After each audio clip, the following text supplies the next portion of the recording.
89 sampai sehingga hari ini produk kita ialah LCD display, di mana produk ini kita supply ekspor ke luar negara 80%, 20% adalah untuk support dalam negara. Kami ni mempunyai pekerja lebih kurang seramai 250 orang, operator, officer, executive, manager, and director lah. Dia punya apa ni nak kata, dia punya rangkaian dalam satu organisasi itu. Kemudian produk-produk kita ni kebanyakannya digunakan untuk semi finish sebenarnya, bukannya yang finish produk, di mana produk kita akan install kepada produk lain, contohnya seperti coffee mixer, peti sejuk. Lagi selain daripada tu, untuk macam you pernah tengok kan dekat stesen-stesen LRT, di mana ada satu perkataan, okey ni stesen section berapa yang dia bergerak tu kan, display tu, tu salah satu daripadanya. Dan juga kita supply untuk Pro 2, untuk kereta yang ada LCD. Okay. LCD ibu? LCD. Semua produk tu ialah LCD display. Okay, lagi apa? Dah. Ya. Soalan dua, soalan apa? Soalan dua apa? Ya. Yang ini soalan tadi. Dengar tak? Jelas tak? Alhamdulillah jelas. Jelas eh? Jelas. Okay. Yang dua, organization structure of the company. Organisation structure of the company. Oh, okay. Dia punya organisation structure ni ialah melibatkan di mana company ni ialah terletak di Subang Jaya. Okay. Dan kita so far tidak ada cawangan lain, cuma kita ada sales person di dekat Europe, US dan juga lokal lah. Okay. Dia lagi apa, structure structure. Saya tak boleh lah nak cakap berapa nak kata kita punya capital ataupun profit, itu under PNC lah. So saya tak boleh nak bagi tahu. You juga boleh Google dekat kita punya web www.cct.com.my, ataupun you boleh log in Crystal Clear Technology Sdn Bhd. Dari situ you boleh baca lah dia punya produk, apa benda macam tu. Okay, previously Puan kata dia ada yang daripada Europe ya? Itu ialah kita punya sales representative, di mana macam kita appoint satu sales person yang dekat bahagian Europe, meaning contohnya kalau kita ada customer inquiry ke apa, dia akan, kalau bahagian Europe dia akan tanya sales person tu lah apa produk, lead time delivery, kemudian boleh supply ke tidak, dia punya apa yang dia request lah. Sama juga yang macam dekat US lah, kita ada sales person dekat sana. So every semua overseas ada sales person lah. So yang ada sales representative tu dekat US dengan Europe dan lokal lah. Lokal ni dalam Malaysia sajalah. Okay, next. Soalan, okay, next. Zam, kau next kan? Soalan apa?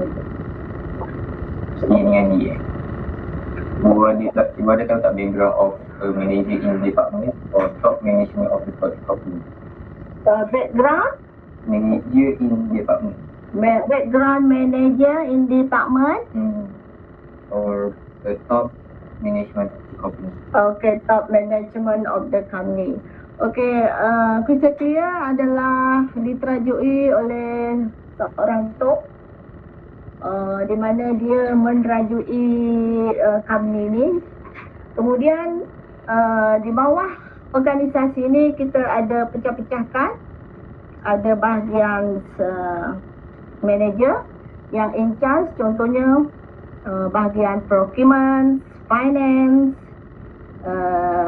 warehouse, production, logistik, quality, di mana setiap manager yang in charge tu dia punya background dia adalah berbeza.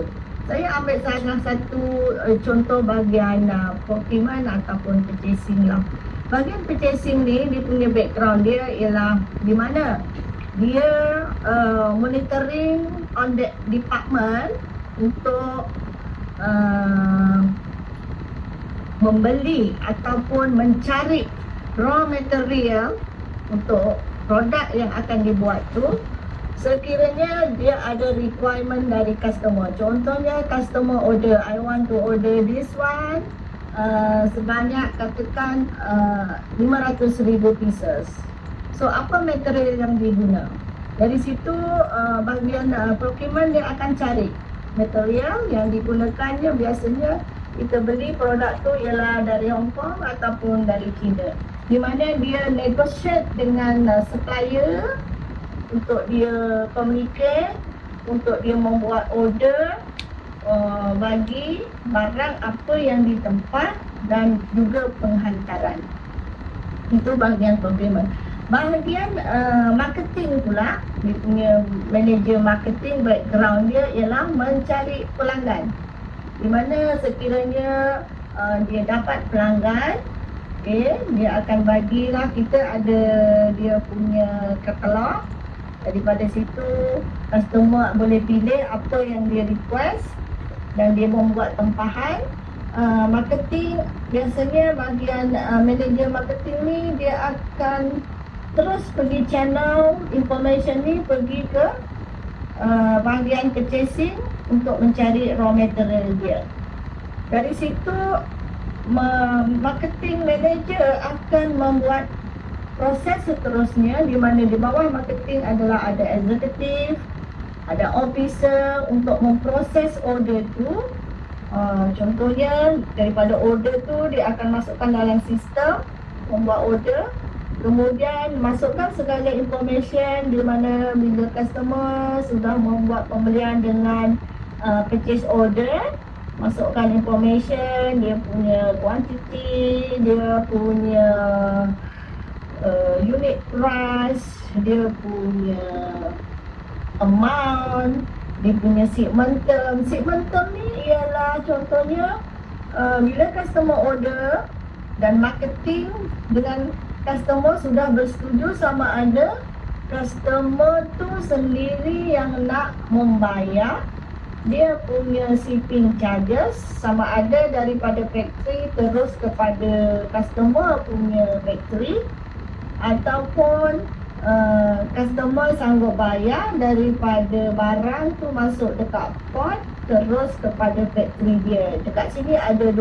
atau 3 option lah yang dia boleh pilih dengan harga setiap unit price yang berbeza. Kemudian daripada situ dia akan proses, ambil masa. Biasanya marketing dia akan bagi tahu kepada customer lead time delivery sambil tunggu barang material masuk, mungkin seminggu ataupun mungkin 2 minggu, depend on quantity order lah. Okey, contohnya untuk bahagian finance manager. Finance manager dia akan menguruskan keuangan syarikat lah.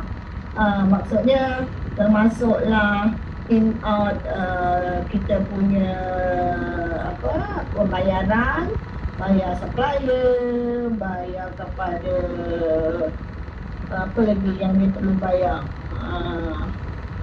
maksudnya expenses of the company lah, apa yang kami guna, contoh air, api, telefon, lagi apa, rental ke apa yang perlu patut finance manager yang akan menguruskan segala expenses ataupun aktiviti yang dilakukan oleh sesebuah organisasi. Background dia mestilah dia ada background finance yang dia perlu tahu dekat situ apa dia perlu buat. Kemudian contohnya macam production manager. Production manager ni lebih dia punya experience ataupun dia punya background, dia kena ada technical. Technical tu maksudnya dia tahu proses of the product, dia tahu schedule untuk siapkan barang tu, dia kena tahu macam mana dia nak facing problem sekiranya raw material tu ada problem. So di kat situ dia akan membuat schedule, manufacturing schedule, di mana dekat situ dia akan coordinate dengan dia punya staff dan juga akan buat instruction dekat operator untuk siapkan ataupun barang ni, cara pembuatan, maksudnya ikut step by step seperti yang telah diaturkan lah. Itu bahagian production manager lah. Dari situ bila barang dah siap, production manager dia bawah dia adalah dia punya officer, dia punya executive, dia punya line leader dekat situ. Kemudian bila barang dah siap, dia akan keluarkan satu form dengan barang yang dah siap itu untuk disimpan kepada warehouse. Okay. So dekat situ akan maksudnya related kepada warehouse. Warehouse background manager ni dia kena tahu macam mana dia nak storage barang, capacity nak simpan barang, berapa lama kena stok tu kena aktif.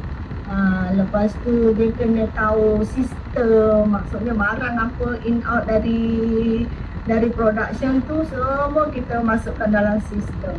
Dekat sini officer ataupun executive level yang akan menguruskan benda-benda ini. Kemudian dari situ proses seterusnya ialah logistik lah. Sekiranya barang dah siap, store pun dah update sistem, meaning stock available untuk shipment. So marketing akan keluarkan satu instruction untuk bahagian logistik, keluarkan barang ini ship out daripada kilang seperti yang customer order. Tak kisahlah mana US ke, Korea ke, Hong Kong ke, anywhere. Sebab kita punya customer ialah worldwide.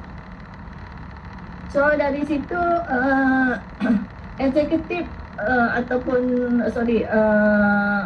logistik manager tu dia punya function juga, dia akan memberi instruction untuk dia punya executive level atau officer membuat instruction untuk mengeluarkan produk tu.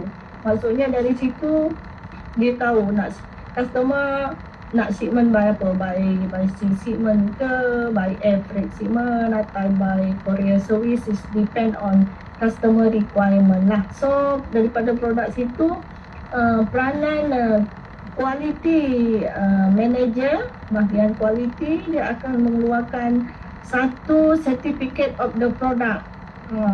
Maksudnya barang setiap produk tu ada dia punya sertifikat yang mengatakan barang ni adalah dibuat di tempat ni ataupun company ini, kuantiti dia berapa, PO number dia apa, dia punya kualiti dia macam mana. So itu peranan quality manager lah, bahagian quality. So bila quality manager dah accept barang tu, baru logistik akan keluarkan barang itu dan proses semua menggunakan sistem untuk membuat penghantaran seterusnya kepada customer. Next. Take note. Ya, aku rekod Okay, good. Nanti bagi dalam group. Alright. Soalannya terus leadership leadership styles. Maksudnya nak cara macam ni ibu, bukan ibu lah, kau kena ibu leader every staff untuk nak buat kerja lah beralih leadership. Leadership, okay, leadership. Every department untuk talk about leadership. So every department they have their own manager to provide training. Dia punya own departments. Trainings is different department is different training lah. So meaning manager will provide training skill untuk dia make it a strong skill dengan kerja apa yang dia buat tu, how to make improvement. Contohnya kalau dulu awak buat kerja lambat ataupun you selalu buat masalah, so macam mana nak menangani, buat improvement. Buat improvement ni contohnya satu, bagi dia training.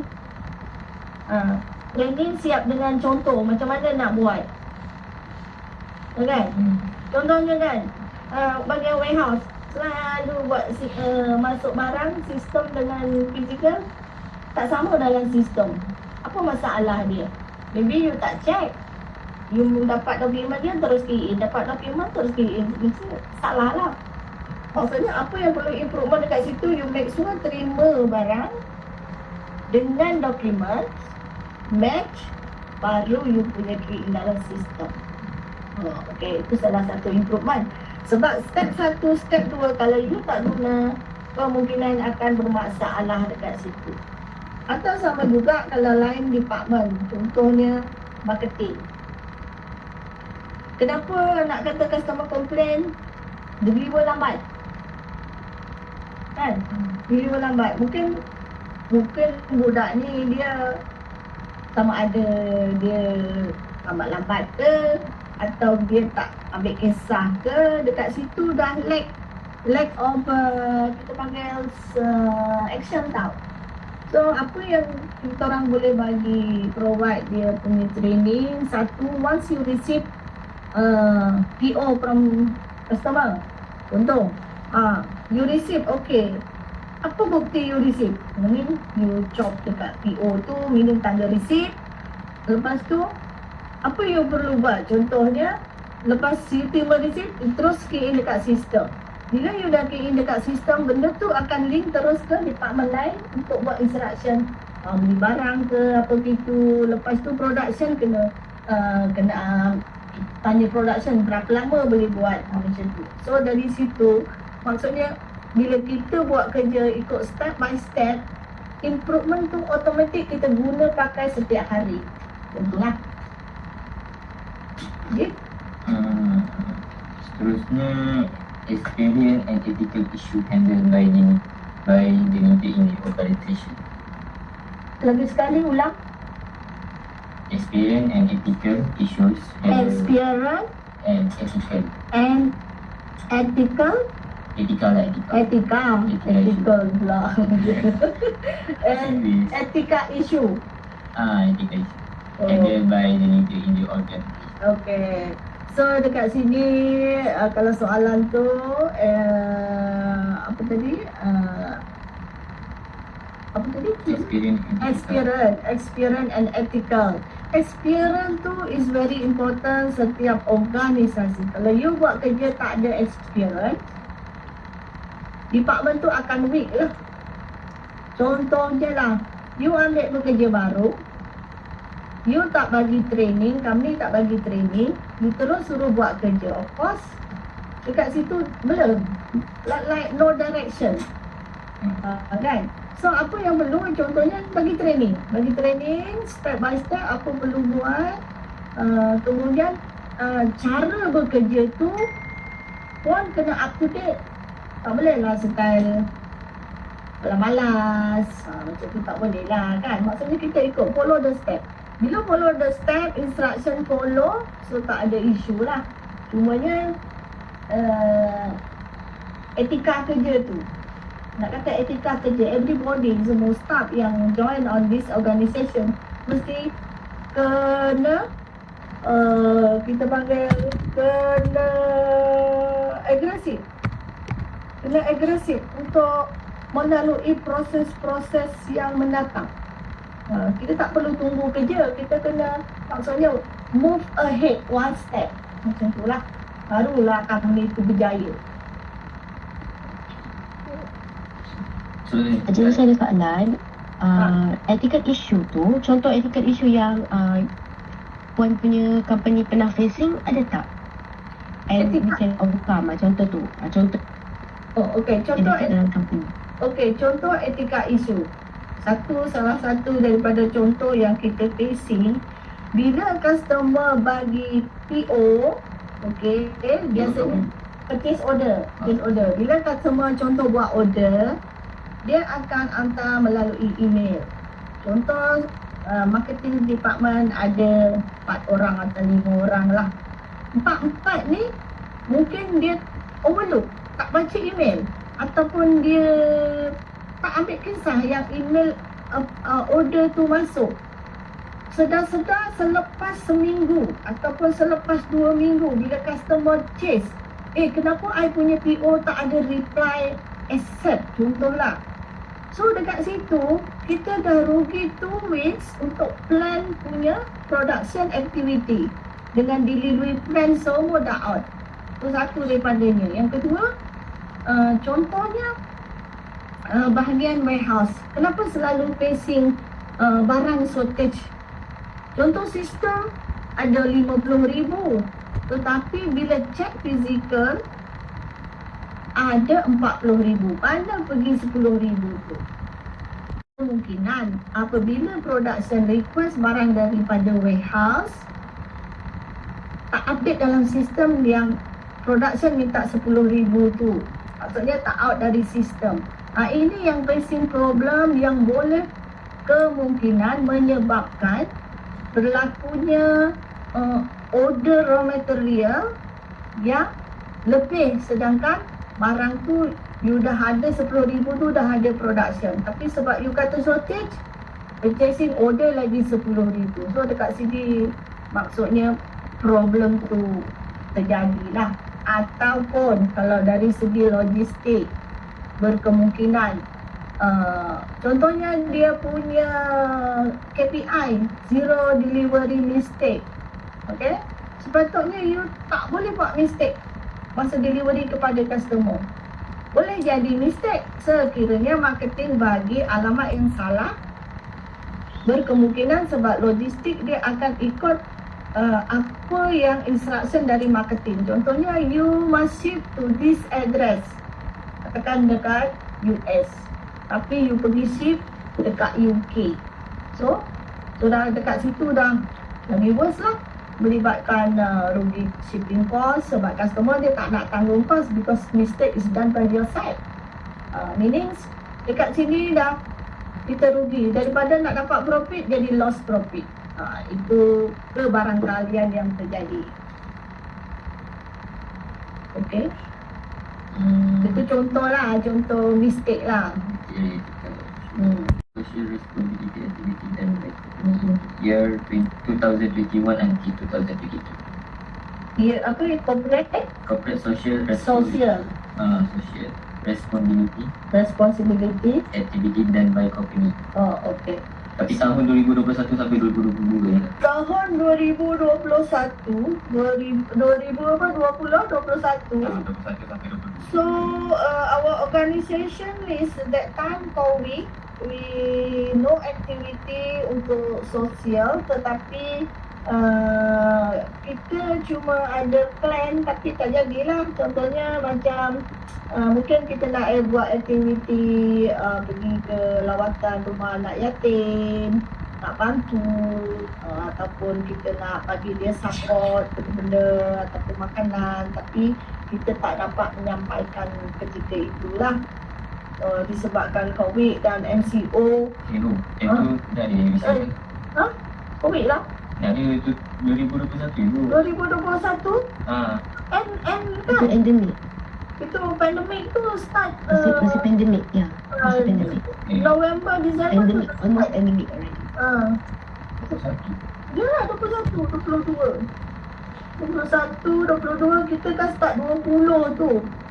Bobby. Ya. Apa dia tu? Oh, nak ni nak hantar bantuan ke dia. Dia sila dalam report. Tak apalah, you boleh lah kelentong apa pun. Dia dalam report je, kat tempat je. Itu boleh lah awak. Tapi nama tempat yang ibu Kolam-kolam tu tak apalah, rumah yatim Pucung ke apa ke, whatever lah. Tapi ada juga nak buat. Ada. Lepas tu Untuk 2021 memang satu je ke ataupun ada plan lain? Kita ada plan lain, contohnya untuk training. Itu bukan. Contohnya untuk sosial kan. Kita ada nak buat macam lawatan kat tempat yang macam apa ni, bukan tempat terbuka, yang kan masa tu ada banjir kan, ada banjir, kita nak bantu tapi tak boleh, macam tu lah sebab COVID tu. banjir dengan buat bantuan kat anak yatim lah. Macam tu. Jadi lah masa 2021 Ya. Lagi? action taken by organisation to remind ethical and socially responsible our employees and the community. Okay. So, kami biasanya dia akan bagi satu role ataupun dia bagi satu buku di mana setiap staff in these organizations must follow step by step in each department untuk follow to avoid any mistake. Okay, maksudnya buku tu ialah guideline lah.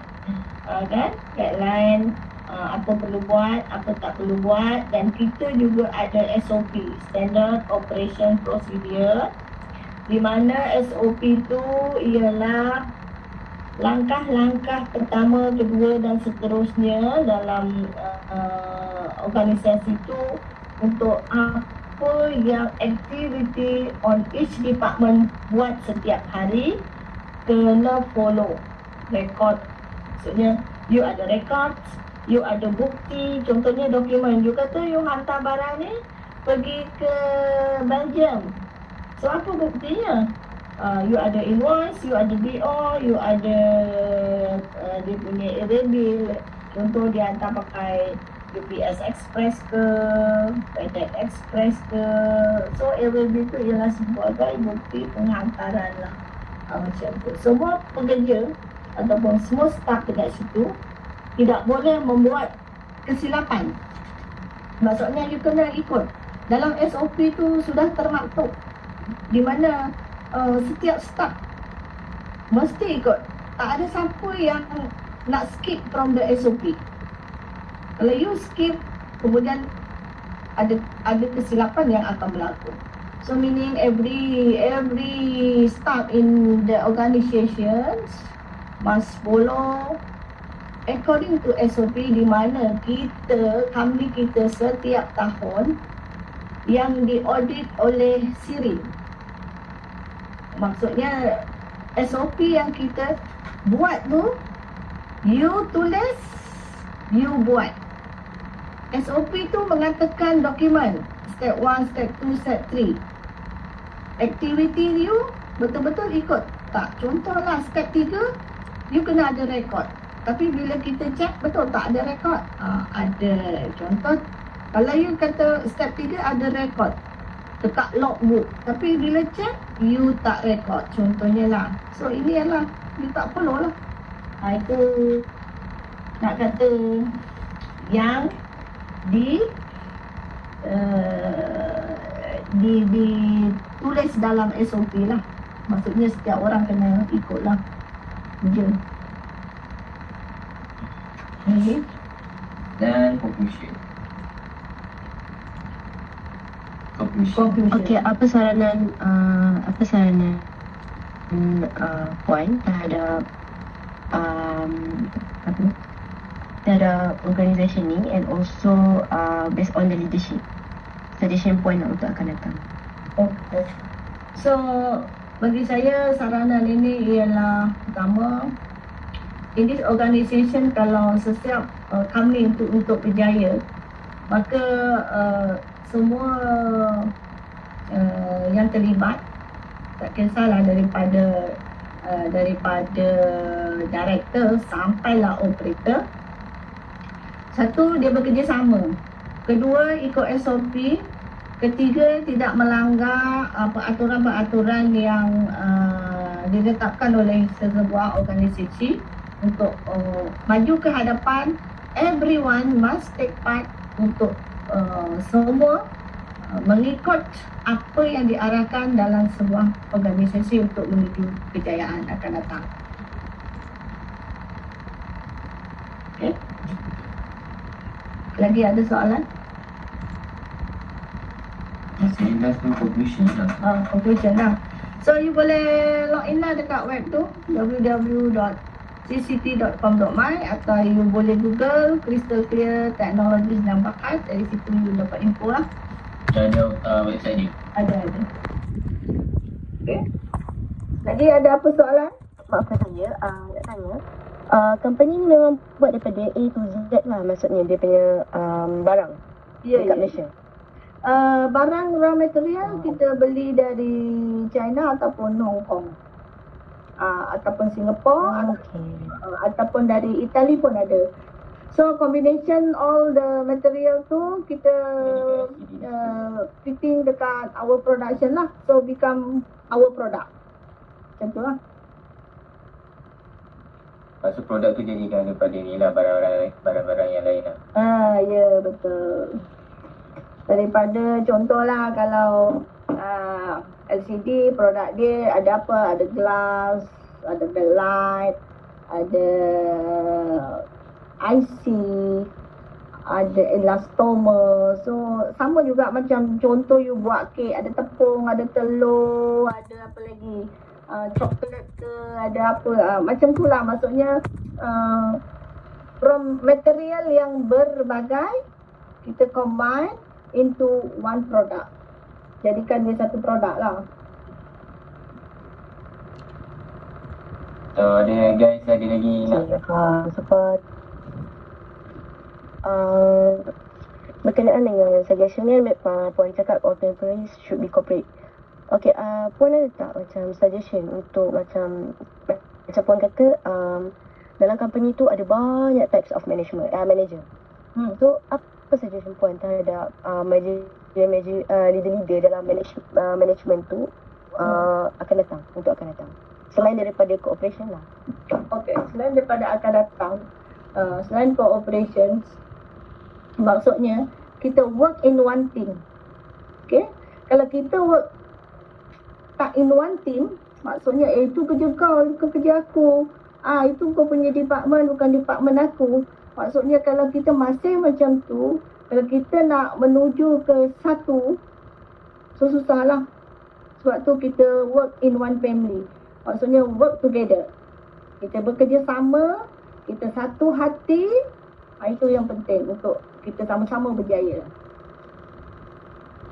Okay? Alright, Madam, kerja saya daripada saya. Terima kasih, Madam. Okay, sama-sama. Itu saja ke? Ada lain?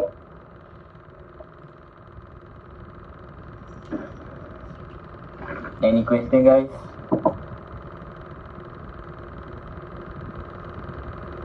Rasanya dah okey kot. Okay ya.